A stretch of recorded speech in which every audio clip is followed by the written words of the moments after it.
Bom dia.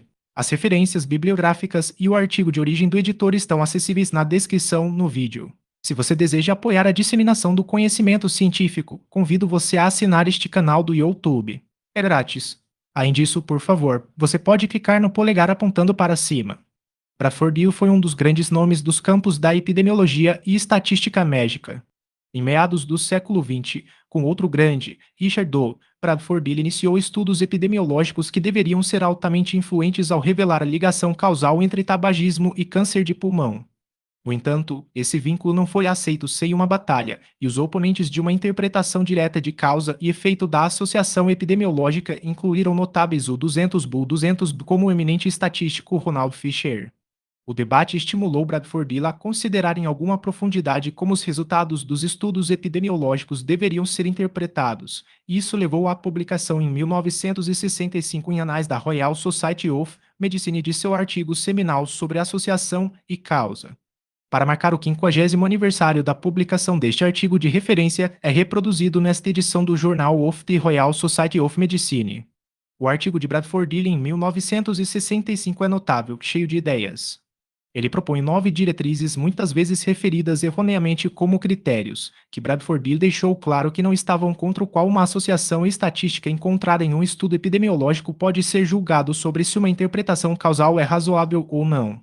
A mais importante dessas diretrizes é a força é mais provável que uma forte associação seja causal do que fraca. Consistência uma associação é observada em estudos diferentes, em diferentes circunstâncias, tempos e lugares. Gradiente biológico isto é dose-resposta. O efeito deve tender a ser maior com um nível mais alto de exposição e a temporalidade o efeito segue a causa potencial após um intervalo apropriado. Outra diretriz, a plausibilidade biológica, aumenta a importância à medida que o conhecimento fundamental da etiologia da doença se acumula, mas esse conhecimento claramente não está completo, o que deve introduzir uma nota de cautela em colocar muita ênfase nessa diretriz. No entanto, a interpretação causal direta de certas associações estatísticas ampliaria a credibilidade, dado o que é conhecido hoje. O que há sobre a epidemiologia que exige um exame detalhado da interpretação de seus achados, como o conduzido por Bradford Hill. Com exceção de alguns estudos capazes de pegar carona em ensaios clínicos, a epidemiologia é uma ciência observacional, ou seja, não experimental. Isso contrasta com os ensaios clínicos controlados randomizados, que são configurações experimentais. Os sujeitos do estudo são randomizados entre os grupos de tratamento pelos investigadores, de modo que quaisquer diferenças individuais que possam afetar o resultado do estudo, mesmo que desconhecidas, sejam uniformes entre os grupos. A randomização entre os grupos de tratamento é um conceito fundamental em ensaios clínicos que Bradford Hill foi fundamental para estabelecer como um requisito necessário no desenho do estudo.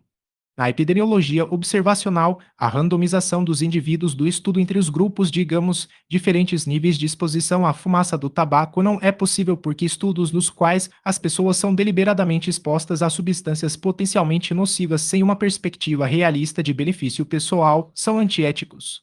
Como consequência, a epidemiologia deve confiar nos dados gerados nas condições irrestritas da vida cotidiana, sem intervenção por parte dos investigadores, e isso complica bastante a interpretação dos achados epidemiológicos. Nos ensaios clínicos, essencialmente tudo o que precisa ser considerado supondo que o estudo tenha sido projetado, conduzido e analisado corretamente ao julgar a causalidade é se o acaso é uma explicação alternativa razoável para os achados, ou seja, quão estatisticamente significativos são os resultados. Na epidemiologia, não apenas as flutuações estatísticas devem ser levadas em consideração, mas também a presença potencial de erros sistemáticos da preocupação primária é a existência de viés nos dados do estudo, mas outros erros são possíveis e confundir quando um fator considerado em um estudo é associado a outro fator que influencia o resultado, produzindo um resultado distorcido e potencialmente enganador. Os vieses podem ser introduzidos em um estudo de muitas maneiras sutis e não tão sutis. Nos estudos de controle, por exemplo, o viés de seleção de controle é um problema notório. Controla a diferença de casos de maneiras que afetam os resultados relacionados aos fatores em estudo.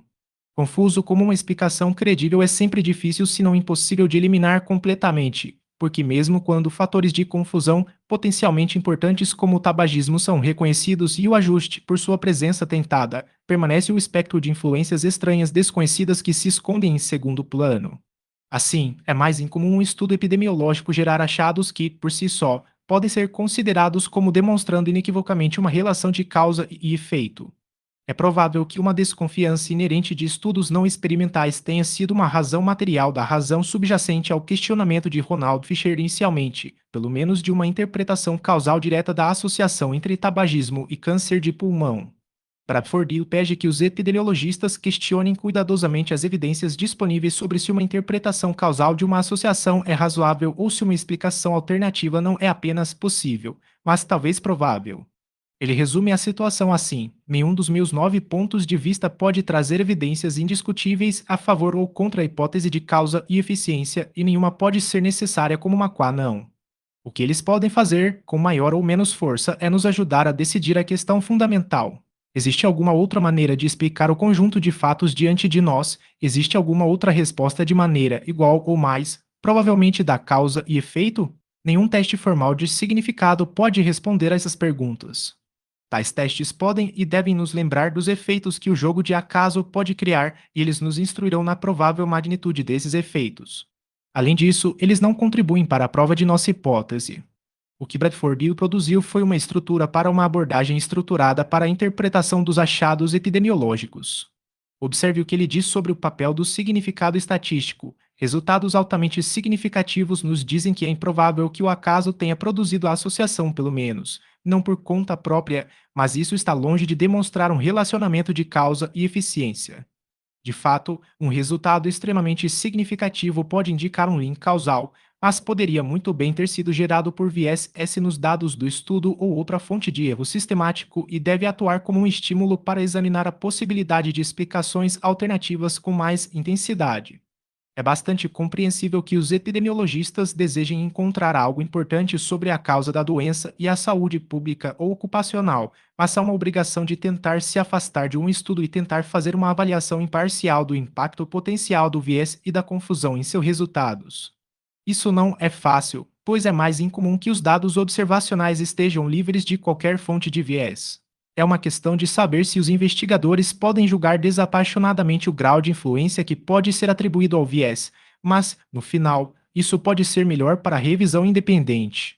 Meio século após a publicação do exame detalhado de Bradford sobre a associação e a causa epidemiológica, seu artigo ainda hoje é de relevância substancial, possivelmente mais, dado o número de estudos epidemiológicos que agora são realizados. A epidemiologia observacional fez grandes contribuições para o estabelecimento de vínculos causais entre exposições e doenças e desempenha um papel crucial em, por exemplo, na avaliação da Agência Internacional de Pesquisa sobre Câncer de carcinogenicidade de uma ampla gama de exposições humanas.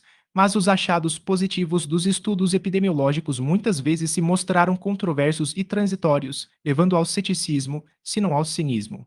Talvez o artigo de Bradford Hill deva ser uma leitura obrigatória não apenas por epidemiologistas, mas de maneira mais geral pela profissão médica e além?